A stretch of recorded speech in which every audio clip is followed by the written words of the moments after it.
Coming up on the Inside Indiana Business Television podcast, the Pacers partner with a tech giant to boost fan experience.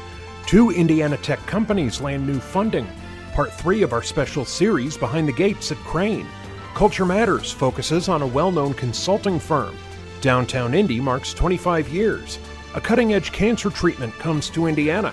And our panel of insiders takes on the week's top stories. Welcome to the Inside Indiana Business Television podcast. I'm Andy Ober. Pacers Sports and Entertainment is joining forces with one of the largest tech employers in the state to deliver what it calls the ultimate fan experience. The partnership with Salesforce aims to bring personalized content to fans and concert goers. Pacers President and COO Rick Fusen and Salesforce Marketing Cloud CEO Bob Stutz joined Inside Indiana Business host Gary Dick to talk about the effort.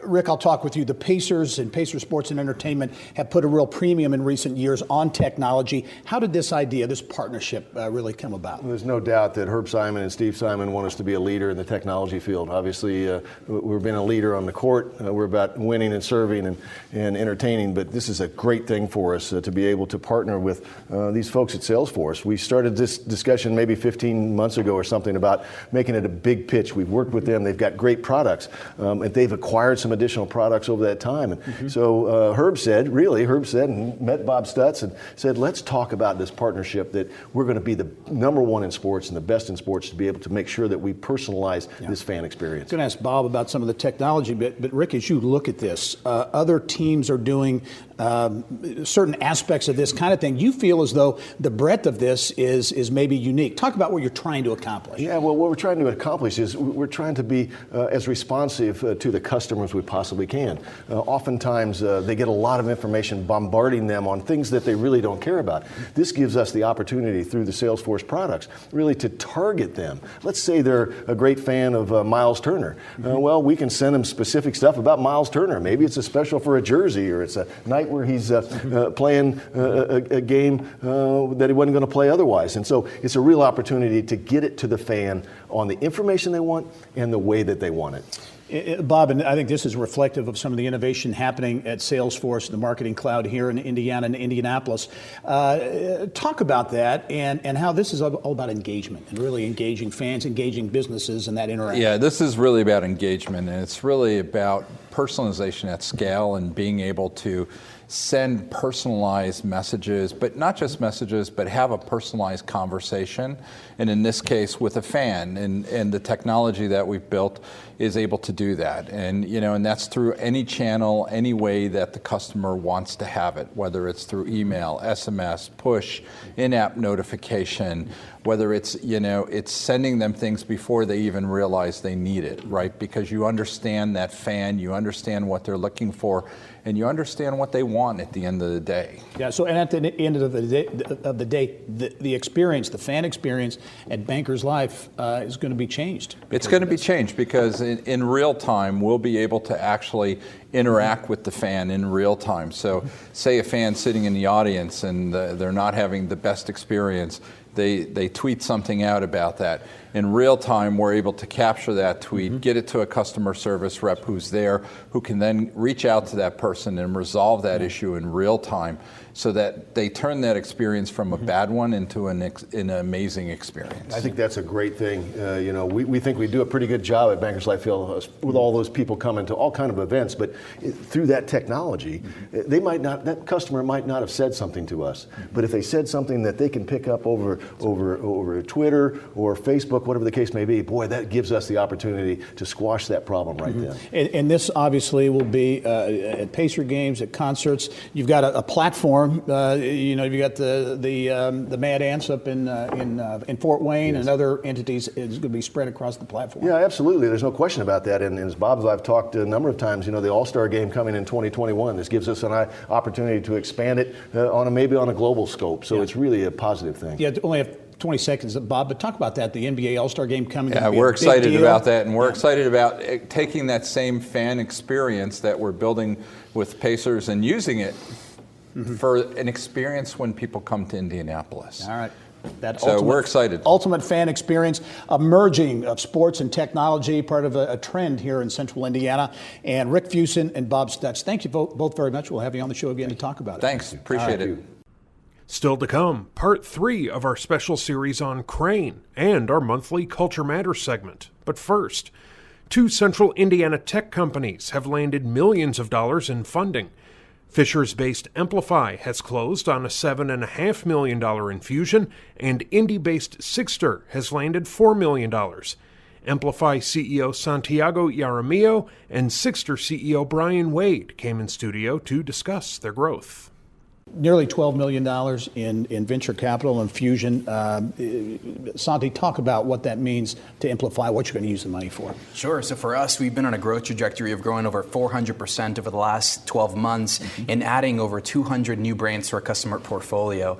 That's really been driven by our unique combination of software and expert advisory services that helps a company measure employee engagement, know their best places to take actions, and actually we provide a coach, a human expert, to help leaders and managers actually take effective action that creates better working environments and higher performing businesses. Yeah, and as you mentioned, you're in that employee engagement space, which is big space, and you're seeing this growth. You just launched basically 2 years ago. 2 years ago, really. So businesses are seeing a very scarce talent economy. It's hard to find and keep good talent. You've got a multi-generational workforce entering the workforce.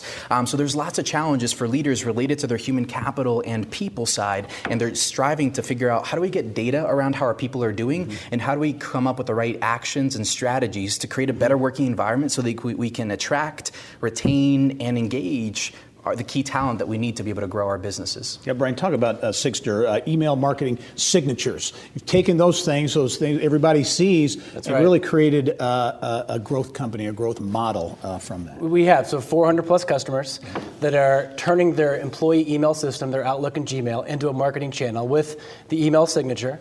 And the way they do that is with that banner, that clickable banner below the signature itself, with one-to-one content. And because we're in the flow of all these emails, we're seeing our customers click through to register for events, to download white papers, to do all kinds of things that marketers want their customers to do. And it's been really effective for us. Well, we'll talk about that because this $4 million infusion for you will really help you drive and fuel a new product. That's right. So we've got a new product. It's a relationship intelligence platform. So because our image is in the flow of billions of emails, we're capturing, with our customers' permission, who's emailing who, when someone replies, when their customers and prospects accept calendar invites. It's data we've been collecting since the beginning.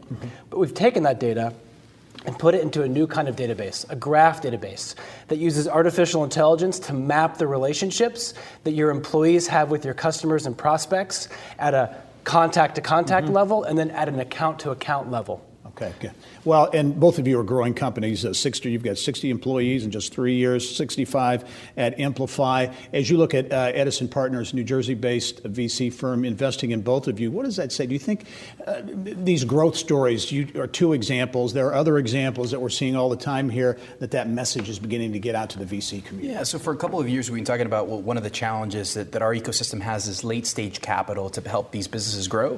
For us to have Edison Partners here in the Midwest, I think is really good as it provides a late-stage source of capital that is scarce here for the ecosystem. And for us, it means being able to launch our partner program as well, where leading human capital and human capital consulting companies can use our advanced analytics and diagnostics to be able to better retain and grow their businesses.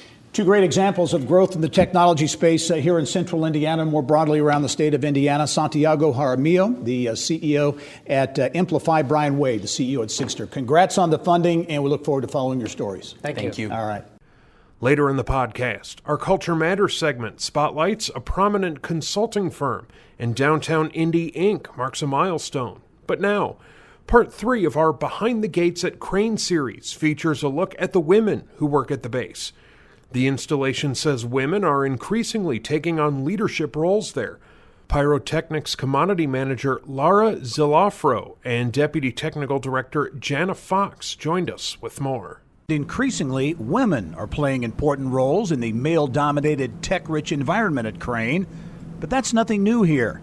Women were vital in the launch of this military installation in 1941.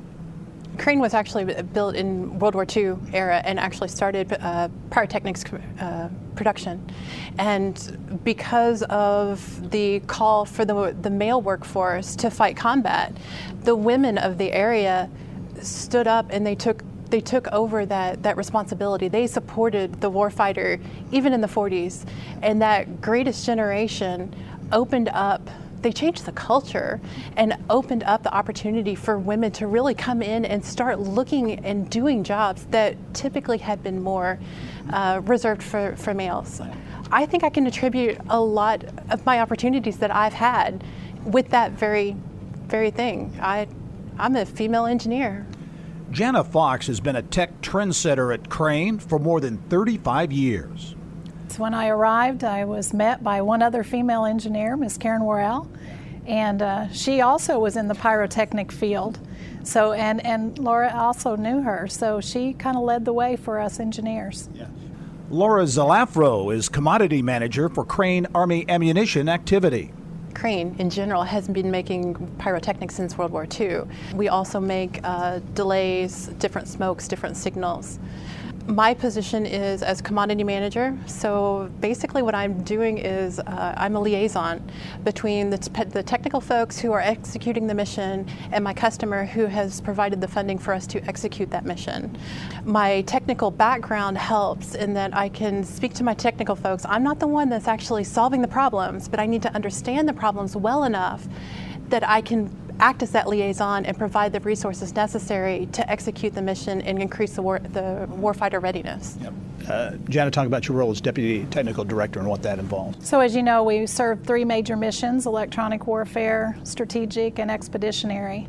It's exciting to watch our technological advancements in those areas to support the warfighter and watch our folks become national leaders to solve the world's hardest technological problems. Remember, you can catch Inside Indiana Business Television on stations throughout the state every weekend. Head to InsideIndianaBusiness.com to check listings. Still to come, Downtown Indy Inc. celebrates a quarter century, and a cutting-edge cancer treatment comes to Indiana. But first, Katz, Sapper & Miller is one of the state's largest accounting and consulting firms and is consistently named one of the best places to work by the Indiana Chamber of Commerce. The company is the subject of this month's Culture Matters segment with first-person managing director Paul Ashley. Katz, Sapper & Miller, a well-known accounting firm, but really when you go into their space, you kind of close your eyes and envision what you think an accounting firm is. It's really not that. It's a different kind of vibe. Yeah, if I blindfolded you, walked you in, didn't tell you where you were going, Yeah. and didn't know the name, you would say, this is not an accounting firm. And they certainly do a great job with their accounting practice, tax and audit, and some of the other ancillary businesses they have, and their excellent 75-year history. But it doesn't feel like a stodgy accounting firm like you would think it would. It's very, very interesting. Talk a little bit about Katz, as you say, a company celebrating recently a major milestone, 75 years. Talk about the companies and how it's evolved over the years. Yeah, it certainly has. So it started small, like any other entrepreneurial business here in Indiana, and it's quickly grown over the last decades, gone through transitions of leadership. But they've done a great job recruiting young talent. And they have 4 or 5 different generations within their business, and they're able to make that all mold together where the old folks are mentoring the younger folks are even teaching the older folks new stuff, and they've really made it work. Over half millennial. Wow. It's pretty amazing. Talk about, and I think I mentioned it in the intro, but their mantra, their mission statement, if you will, they want to inspire great people to do great things. And it's about more than just employees. It's something kind of a broad-based kind of vision. Yeah, so it certainly starts with their people. They know if they don't have great people that are growing and developing, all bets are off. Then it starts with their clients. They want to help their clients do great things. And then it also ends with their community. They are very focused on serving the community in which they live and work. You tie that to the 75th anniversary, they did this really cool program where they gave every associate $75 cash and said, work together, separately, go spend this money in a way to impact the community, and they had some great stories come out of that. I want to talk about Career Compass. You talked about that millennial workforce, attracting, keeping talent. Career Compass is a process. It's a very specific process or program they run to help give the younger talent in the organization very clear steps and growth trajectories so that they know what they need to do to advance in their career. A lot of times organizations sort of live it to chance. KSM says, listen, we've got to get this right. If we're going to grow for the future, these folks need to know where they're headed. And very quickly, 30 seconds, but they're expanding the footprint. Carmel-based company, but they've got a downtown innovation space, New York. Yeah, they just opened their downtown on the Circle space, and then they made an acquisition in Fort Wayne, and then they have an acquisition in organic growth in New York City. So they're spreading their wings and taking what they've created in Central Indiana across the United States. Interesting story and interesting insights, as always. Paul Ashley, the managing director at First Person, with another edition of our Culture Matters segment. Paul, great stuff. Thanks, Gary. All right. Later in the podcast, new hope for Hoosiers with certain types of cancer, and perspective on the week's top stories from our panel of insiders. But now, Downtown Indy Inc. is celebrating its 25th anniversary of working to make downtown Indy a great place to live, work, and play. Founding President Tamara Zahn and current President Sherry Seiwert joined Inside Indiana Business to talk about the organization's past and future. Sherry, I'll start with you. Downtown Indy Inc. is an organization focused on that creating this great live, work, play environment. But you're really dealing with both businesses, retailers and others, restaurants, and the many people who live downtown as well. That's right, Gary. We have a lot of stakeholders that we work with in downtown, and we do a lot of convening to try and gain consensus, because what's important to a resident that lives downtown might be completely different from a small retailer trying to run their business. And so we do a lot of work just managing expectations, and as well as trying to market downtown and manage downtown, activate, and help develop it. And an organization has been so key into building Indianapolis into the city that it is, the downtown that it is. Tamara, as you look back, you talk about people living downtown. In the early days, you had to look kind of hard to find people living downtown. There were some pioneers that were living downtown, but people couldn't imagine themselves living downtown. And so one of the things we did in the early years was really put a face on it, particularly as people were thinking about buying and new for sale product went on. So we did crazy things. We put, a parade, a float in the parade for 500 festival. We made miniature houses like some of the models and put them on the street corners as part of Casa for Kids. And we just tried to imagine people seeing themselves living downtown. Yeah. So many defining moments. We were talking off camera here. I remember being on the Hoosier Dome at the time floor when the Colts officially came to town. But Circle Center, and Tamara, I'll start with you, and Sherry, I'd like to get your thoughts too. The impact and what Circle Center arriving after many, many years of talk, what it meant downtown. It was huge. When IDI was formed, or now Downtown Indy, there were huge craters in downtown where the country was coming out of a recession, the department stores have moved out, and so it was like, what's going to happen? And Circle Center was not going to happen unless corporations stepped in and helped provide that equity. So when it opened in 1995, it was like a new day, and it triggered new restaurants, and it just really was, I think, one of the biggest change agent for downtown. Yeah, Sherry, as you look at obviously fast forward to today, the Bottle Works project, Mass Ave. Indianapolis continues to have some of those big idea projects that are making a difference. So if you think about the strength and the core of downtown, we're now starting to really push those boundaries. And you've got 16 Tech, and you've got Bottle Works, and you certainly have the GM stamping plant, Criminal Justice Center. So all quadrants of downtown are really starting to hum, and it's great. As you look at Bottle Works, what can that mean? People talk about being a transformational project. Do you see it that way? I do. I do. It is amazing that Mass Ave has always had a great deal of success, but it will really knit the eastern edge of Mass Ave to that eastern neighborhood. And so, with these projects that are really developing, I start to see the advancement of all of the surrounding neighborhoods being closer to downtown. Tamara, I'll give you the last word, but as you look back on where things were, where things are now, and some of these projects now in the future, your thoughts about what Indianapolis, downtown Indy, can become? Well, you can't rest, because other cities around the country are working really hard and understand the importance of a strong downtown. So, a lot of good work has been done, but there still needs to be focus and a lot of momentum. Downtown Indy Inc., marking 25 years of real impact in downtown Indianapolis. Sherry Seiwert, Tamara Zahn, thank you both very much, and for all you do for Indianapolis as well. Still to come, our panel of insiders takes on the week's top stories. But first, IU Health says it is offering a new cutting-edge treatment for patients with certain types of non-Hodgkin's lymphoma and leukemia. The provider says most patients experience remission after one CAR T-cell therapy treatment. Dr. Sharif Farag joined Kylie Valletta in the Business of Health. First of all, what is CAR T-cell therapy? So CAR T-cell therapy is really a form of immune therapy for cancer. And it basically involves taking immune cells from the donor, engineering them in a way so that they specifically target the cancer cells and are activated when they meet the cancer cells. So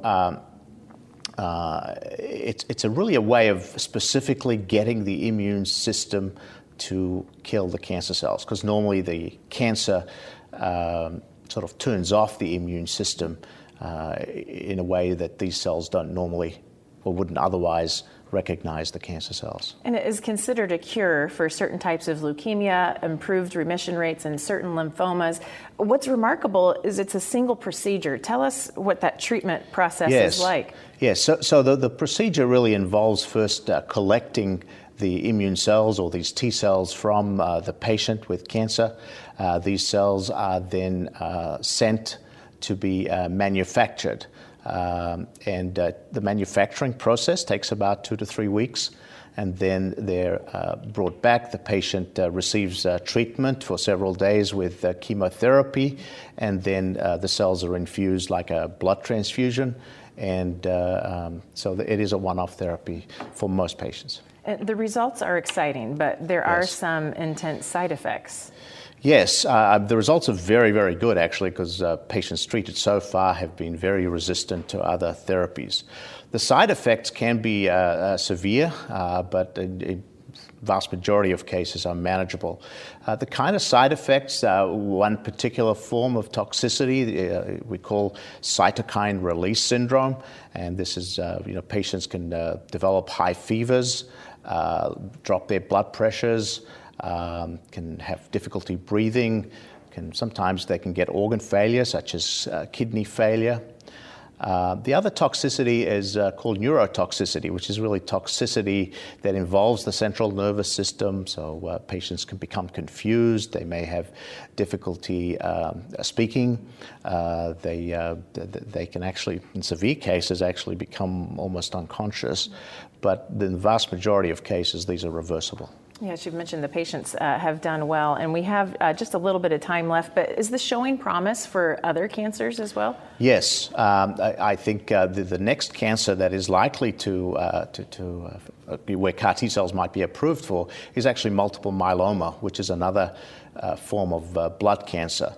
But really, there's a lot of research worldwide looking at how to broaden this therapy to many other different forms of blood cancers and potentially even solid tumors.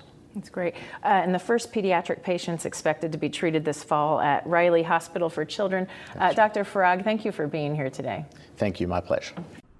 And finally, our latest panel of insiders offers perspective on the top business stories throughout the state. This week's panel includes Winston Terrell Group Principal Robin Winston, Hathaway Strategies President Ann Hathaway, and TechPoint Senior Director of Communications Sarah Croft. Robin, I'll start with you with kind of the bad news of the last week or so, and that's Harrison College. Right. Been around for more than 100 years, a for-profit college, but abruptly announced that it was closing. 4,000, I think, Indiana students. They have locations in other states, but it came as a shock to a lot of people. Particularly since school started. Right. This is a non-traditional, mature returning student type school, located downtown. Mm-hmm. So once again, another facility downtown. I just hate that they pulled the rug out from underneath of them. The good thing is Ivy Tech and some other schools will probably come along and be able to help kids and help people that are going to the school. The culinary arts program is stellar, and I hope that they'll be able to find jobs and opportunities elsewhere. Coming out of that, right. And Robin talked about that next step for students, those individuals who are really impacted, obviously, in a big way. You see the efforts being made right now to transition those students to some of these other institutions. Absolutely. We work well with WGU Indiana. Chancellor Allison Barber put out a statement kind of welcoming those students to look at WGU for options. I know Ivy Tech Community College would absolutely accept those students as well. All right, let's talk tech, which you're very familiar with. More tech news this week. Seems to be every week we've got a big tech story. Two tech companies based in Indianapolis, Amplify and Sigster, received combined about $12 million of venture capital, much of it from a New Jersey-based VC firm. Absolutely. So and that's just in the past week alone that we've seen those investments. Multitudes have been coming in so far this year. A lot of that momentum is happening finally with out-of-state venture capital firms. So we're seeing more, as we appreciate all the investment coming from inside the state, more and more investors from outside of Indiana are looking at Indiana tech companies. And as you know, that investment will feed more job positions, it'll feed new innovation and real estate options for the city. What does that say about Indiana as a tech state? That the out-of-state interest seems to be on the increase. We facilitate about 300 of these types of conversations between VCs and tech companies last year alone. We know the amount of effort it takes for tech companies to be able to participate in those funding announcements. So we're really excited to see what they've done so far this year. And it just proves that Indiana is an emerging tech hub ready to take folks like Amazon here. Yep. Well, High Alpha is an organization. So the former Target executive formed the company several years ago, one of the tech shining stars, if you will. News breaking late in the week that High Alpha will be moving its headquarters to the new Bottle Works district along Mass Ave in downtown Indianapolis. And Ann, as you look at that development, High Alpha will be the first business component, if you will, of that massive facility. That people are calling it a transformational kind of development. Oh, for sure. It's so exciting to have them in the Bottle Works downtown. Robin mentioned losing Harrison College downtown, but we're going to replace it with other jobs and other opportunities. The Mass Avenue corridor, the Bottle Works, there's fun stuff happening down there. Yep, and it creates a vibe. You talk about attracting and keeping talent. The Bottle Works projects, that's part of what keeps it. Absolutely, that vibe, the electricity, it really makes Indianapolis a real hub for enthusiasm, energy. It's just fun. Yep. Sarah, you mentioned Amazon, the headquarters, but Amazon may be looking to invest substantially in Greenwood with another distribution center. Amazon, a lot of people don't know Amazon's one of the state's biggest employers because of these big centers, these big distribution centers that they have around the state, southeast Indiana, here in the central Indiana region as well. Well, think about it. You get right on 65 right there. You get on 465 very easily. Mayor Mark Myers has made a determined effort for economic development. His council approved incentives the other night at the council meeting. This is on land, ironically, that was going to be used by FedEx. FedEx, right. So now you got Amazon looking at it. And I just think it continues to put us on the map for job creation. Putting on the map, we talk technology and the merger of technology and sports in Indiana. The Techstars, a tech incubator, basically, that was announced several weeks ago. Sarah, announcement this week, again, late in the week, the Indiana Pacers and Salesforce partnering on this quote-unquote ultimate fan experience using technology to connect directly with fans in the stadium. Salesforce Marketing Cloud products are all about increasing that customer experience for fans. They're doing that on a global scale. It's just about time that we see that happening here locally with folks like the Pacers. So with Indy being known as being a city for sports and now being that emerging tech hub and seeing that convergence happen with the Techstars announcement and now Salesforce and Pacers, that should be nothing but net for the Pacers fans. Nothing but net. I like that. And as you look at that, because it is something Indianapolis in particular has done well for many years, sports, hosting the biggest events, amateur and professional, and now this emerging tech hub. It would seem that marriage is a natural. It is a great marriage, and I think it's just going to enhance the fan experience, put more people in the stadium, make the Pacers more wholly owned by the entire community. I think it's going to be a real good ad, and I love the fact that it's happening here in our community and that Salesforce, the Pacers partnering together. It's something we can promote to the country. Yep. Having a Salesforce here with a major regional hub, regional headquarters, I think, as Ann suggests, this is a byproduct maybe of having them right here in the backyard? Oh, just go downtown and feel the vibe. Yep. I mean, you see people, there's traffic. You can remember before it wasn't like that. Yep. Now look at all the activity downtown. You go to the game, if there's an issue, you can now go online and tell them there's an issue. Someone from the customer service division will be right there to deal with it. I just think it's tremendous. It's going to improve the fan experience, but also it's going to be replicated by other sports. It is. Absolutely. Also of note this week, the Indiana Chamber of Commerce out with its Government Leader of the Year and naming Indiana Supreme Court Chief Justice Loretta Rush as that Government Leader of the Year. I thought an interesting pick because of her role and the difference, really, I think she's made from just getting in there. Yeah. She's such a great leader. She is strong, she is focused, she's determined, and she's very quiet about what she goes and accomplishes. But I think she's really done a great job leading the Supreme Court. I'm really thrilled to see her honored. And her leadership, too, on things like the opioid crisis. I mean, very engaged in that, which has obviously a big human toll, but a big business toll as well in the state. Absolutely. Yep. Sports, we like to end on sports. Okay. And anybody can weigh in on this. The Colts, they disappointed in game one to an extent, let one get away, but won week two. What do you think? I think it's great. And, anybody that doubts that Andrew Luck is back ought to look at the footage. He did a great job. Are you, what do you guys think? Are you reevaluating your predictions? No, I'm still a fan. It's all about that experience for me. Okay, good. I'm a homer. The Colts all the way. Yeah. Super Bowl. Okay, very good. Anne Hathaway, Sarah Croft, Robin Winston, thank you one and all. That wraps up this week's Inside Indiana Business Television podcast.